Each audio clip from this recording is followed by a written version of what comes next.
Hello दोस्तों, स्वागत है आपका स्टडी स्कोप यूपीएससी में।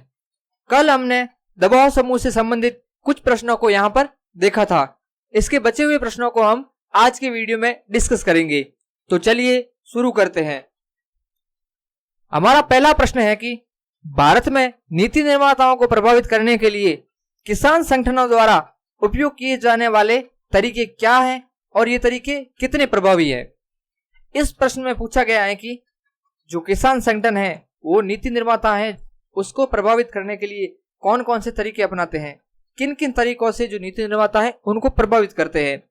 और इसका दूसरा भाग है कि जो वे तरीके अपनाते हैं वे कितने प्रभावी है, क्या वे नीति निर्माताओं को प्रभावित कर पाते हैं, क्या जो किसान संगठन है, किसान दबाव समूह है, वे रियल में जो नीति निर्माता है उन पर दबाव बना पाते हैं, क्या नीति निर्माता उनके दबाव के कारण नीतियों में परिवर्तन लाते हैं। तो उसको हमें यहाँ पर डिस्कस करना है।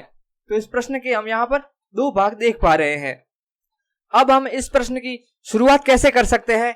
इस प्रश्न की शुरुआत वैसे ही कर सकते हैं जैसे कल के दबाव समूह से संबंधित जो प्रश्न है उनकी की थी, जो दबाव समूह की परिभाषा के साथ।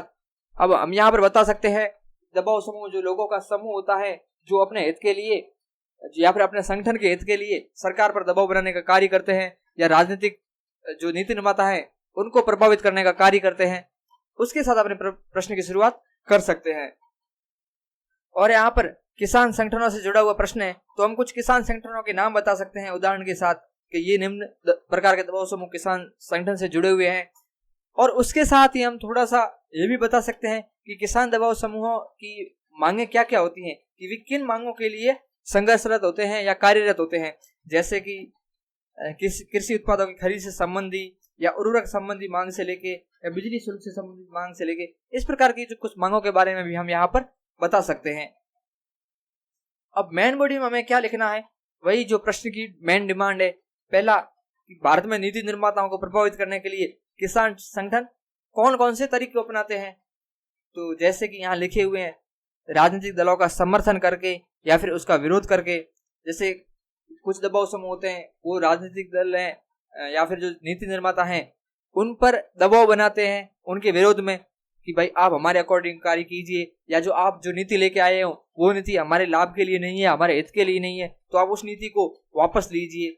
इस प्रकार से वो दबाव बना सकते हैं। जैसे कि किसान आंदोलन जो 2019-20 के अंदर हुए थे, वे दबाव समूह थे जो सरकार पे जो कृषि कानून थे उनको वापस लेने के लिए दबाव बना रहे थे। जैसे यहाँ पर एग्जाम्पल लिखा गया है, जो किसान संबंधी जो दबाव समूह है वे जैसे हरियाणा किसान कांग्रेस है, जो चुनाव के दौरान भारतीय राष्ट्रीय कांग्रेस को समर्थन देता है या उसको सहयोग करता है ताकि जो कांग्रेस चुनाव जीतकर उस जो दबाव समूह है उसके अकॉर्डिंग उनके लाभ के लिए नीतियां बना सके। तो एक ये तरीका हो गया।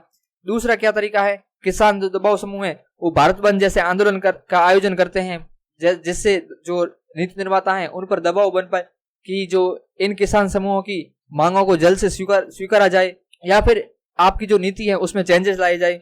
जैसे 8 दिसंबर 2020 को भारतीय किसान यूनियन और अन्य किसान संगठनों ने भारत बंद या राष्ट्रव्यापी बंद का आयोजन किया था। तो इस प्रकार के आयोजनों के माध्यम से भी नीति निर्माताओं पर दबाव बनाते हैं या नीति निर्माताओं को प्रभावित करने के लिए कार्य करते हैं। और क्या तरीके हो सकते हैं, रैलियों का आयोजन करके या मीडिया का यूज करके या फिर मंडियों के बाहर सामान फेंक कर या बिजली बिलों की अदायगी ना करके। तो इस प्रकार के तरीके अपनाकर जो दबाव समूह है वे नीति निर्माताओं को प्रभावित करने का कार्य करते हैं। अब ये तरीके तो किसान संगठन अपनाते हैं, बट वास्तविकता में ये नीति निर्माताओं को कितना प्रभावित कर पाते हैं उसको हमें यहाँ पर जो प्रश्न का दूसरा भाग है उसको देखना है। अब यहाँ पर हमें कुछ एग्जाम्पल देने हैं कि जो किसान दबाव समूह है उन्होंने निम्न प्रकार के तरीके अपनाए और इसका रिजल्ट उनका तरीका अपनाने के बाद ये निकल कर आया। तो जो किसान दबाव समूह है वह जो तरीका अपना रहे हैं वह जो नीति निर्माता है उनको प्रभावित करने में सफल हो रहे हैं या उनकी जो इफेक्टिविटी है वो सक्सेसफुल है। जैसे जो किसान दबाव समूह है उन्होंने 2019-20 में सरकार पर दबाव बनाकर जो कृषि कानून थे उनको वापस लेने में सफलता प्राप्त की। तो ये जो किसान दबाव समूह है उनकी इफेक्टिविटी को दर्शाता है। और क्या दबाव समूह किस प्रकार से सफल है, जैसे कि कई सरकारों द्वारा ऋण माफी किसान दबाव समूहों द्वारा करवाई गई। तो ये भी किसान दबाव समूहों की प्रभाविता को सिद्ध करता है। और सरकार को किसानों के लिए नीतियां बनाने के लिए प्रेरित किया, जैसे पीएम किसान योजना होगी, इसमें भी कहीं न कहीं किसान दबाव समूह का ही हाथ है। तो इस प्रकार से जो नीति निर्माता है वो किसानों के अकॉर्डिंग कार्य कर रहे हैं या किसानों के अनुसार नीतियां बना रहे हैं या फिर जो अपनी नीतियां लेकर आए हैं उनको वापस ले रहे हैं। तो ये जो किसान दबाव समूहों की जो तरीके हैं उनकी प्रभाविता को सिद्ध कर रहा है। और जो दबाव समूहों की जो नीतियां हैं जैसे समाज और वैश्विक समर्थन पाने में सफल रहे हैं, जैसे अमेरिकी सिंगर रिहाना का समर्थन किसान आंदोलन 2020 में किया गया, या फिर कई बार किसानों की शिकायतों की तुरंत सुनवाई कर ली जाती है, ये भी जो किसान दबाव समूह है उनकी प्रभाविता को सिद्ध कर रहा है। जैसे जो पेटेंट से संबंधित मामला था पेप्सिको का पंजाब के अंदर, उसमें जो पेप्सिको कंपनी था उसने अपना मामला हाथों हाथ वापस ले लिया गया था। तो यही है जो किसान दबाव समूहों की प्रभाविता को दिखा रहा है। और इन दबाव समूहों की कुछ विफलताएं भी हैं जो कि नीति निर्माताओं को जो लोक लुभावन नीतियां बनाने के लिए प्रेरित करती हैं, ना कि जो फ्यूचरिस्टिक जो किसानों के लिए लाभदायक होती है उन नीतियों को अपनाने के लिए जो नीति निर्माता हैं उनको रोकते हैं, तथा लोक लुभावन नीति जो हाथों हाथ रिजल्ट देती है उनको अपनाने के लिए जो नीति निर्माता हैं उनको प्रेरित करते हैं। जैसे जो नीति निर्माता होते हैं वो ऋण माफी करके या फिर जो एमएसपी है उसकी रेट बढ़ाकर जो किसान है उनको हाथों हाथ रिजल्ट दे देते हैं।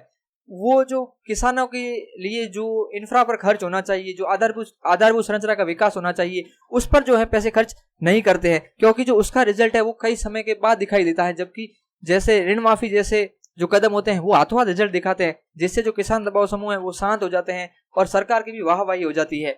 बट ये जो नीतियां होती हैं ये किसान दबाव समूह की विफलता है, क्योंकि ये नीतियां भविष्योन्मुख नहीं है। तो आप यहाँ पर देख सकते हैं इनकी विफलताओं को। अब कंक्लूजन में हम बता सकते हैं कि जो लोकतांत्रिक राजनीति है वो परामर्श के माध्यम से चलती है, इसलिए सरकार को या नीति निर्माताओं को किसान संगठन है या किसानों से जुड़े जो दबाव समूह हैं उनके साथ चर्चा करके परामर्श करके नीतियों का निर्माण करना चाहिए। इस प्रकार के जो प्रोग्रेसिव कंक्लूजन के साथ अपने आंसर को समाप्त कर सकते हैं। अब हमारा अगला प्रश्न है कि दबाव समूह भारत में सार्वजनिक नीति निर्माण को प्रभावित करने में महत्वपूर्ण भूमिका निभाते हैं। ये सेम टू सेम क्वेश्चन है जो कल के वीडियो में हमने पहला प्रश्न देखा था। और इसका दूसरा पार्ट है समझाइए कि सार्वजनिक नीतियों में व्यावसायिक संघ किस प्रकार योगदान करते हैं। अब आप देख रहे हैं जो ऊपर वाला प्रश्न था वो 2019 में आया था और ये प्रश्न आया है 2021 में। 2019 में पूछा था किसानों से जुड़े दबाव समूहों के बारे में और 2021 में पूछ लिया है व्यावसायिक संघ से जुड़े दबाव समूहों के बारे में। अब वापस 2023 या 24 में मजदूरों से जुड़े दबाव समूह से पूछ सकते हैं, या धार्मिक जातिगत दबाव समूह होते हैं उनसे जुड़े प्रश्नों को यूपीएससी पूछ सकता है। तो इस प्रकार से हम क्या है ट्रेंड को एनालाइज कर सकते हैं, कहाँ यूपीएससी कहाँ फोकस कर रहा है, जिससे हम अपनी जो स्ट्रेटजी है उसको और अच्छा बना पाए। तो चलते हैं अपने प्रश्न पर वापस। अब यहाँ पर पहले पार्ट में पूछा गया है कि जो दबाव समूह भारत में सार्वजनिक नीति निर्माण को प्रभावित करने में महत्वपूर्ण भूमिका निभाते हैं। अब कैसे निभाते हैं उसको हमें यहाँ पर बताना है। तो हम प्रश्न की शुरुआत कैसे कर सकते हैं, वापस वही दबाव समूह की परिभाषा के साथ कर सकते हैं। और हम मेन बॉडी में हमें जो पहला पॉइंट है क्वेश्चन का उसको एड्रेस करना है। जैसे दबाव समूह निम्न प्रकार से सार्वजनिक नीति निर्माण को प्रभावित करने में भूमिका निभाते हैं। कैसे? जैसे जो लोगों का प्रतिनिधित्व करके या सार्वजनिक जागरूकता फैलाकर लोगों को जागरूक करेंगे कि भाई सरकार की ये नीति किस प्रकार से जो आपको लाभ देगी या किस प्रकार से आपको हानि पहुंचा सकती है, तो लोग भी उसके अकॉर्डिंग जो नीति है उस पर रिस्पॉन्ड कर पाते हैं। तो निम्न प्रकार से जो दबाव समूह सार्वजनिक नीति निर्माण को प्रभावित करने में भूमिका निभा सकते हैं। और जो दबाव समूह विशेषज्ञता और अनुसंधान रिसर्च करते हैं ताकि सरकार को कुछ रिजल्ट मिल पाए और नीति निर्माता है उसके अकॉर्डिंग अपनी पॉलिसीज को बना पाए। तो इस प्रकार से भी नीति निर्माताओं को दबाव समूह हेल्प करते हैं। या फिर नीति निर्माताओं के साथ संवाद करके, जैसे जो मजदूरों से जुड़े हुए दबाव समूह हो गए या व्यावसायिक संघों से जुड़े हुए दबाव समूह हो गए, वो जाकर नीति निर्माताओं से बात करते हैं कि भाई हमारी जरूरत ये है, आप इस हमारी जरूरत के अकॉर्डिंग ये पॉलिसी लेके आइए ताकि हमारे को अधिक से अधिक लाभ मिल पाए। तो सरकार है या नीति निर्माता है उसके अकॉर्डिंग अपनी पॉलिसीज बनाते हैं। तो इस प्रकार से भी जो दबाव समूह है वो नीति निर्माण को प्रभावित करते हैं।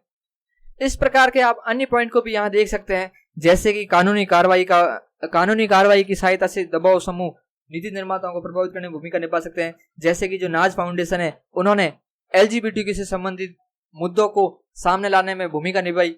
या फिर जो दबाव समूह है वो सलाहकारी भूमिकाएं भी निभा सकते हैं। जैसे जो टेरी एक दबाव समूह है वो ऊर्जा और पर्यावरण या नीतियों पर इनपुट प्रदान करने के लिए सरकार द्वारा सलाहकारी समितियों में भाग लेने के लिए आमंत्रित किया जाता है। तो इस प्रकार से जो दबाव समूह है वह जो नीति निर्माण को प्रभावित करने में भूमिका निभा सकते हैं।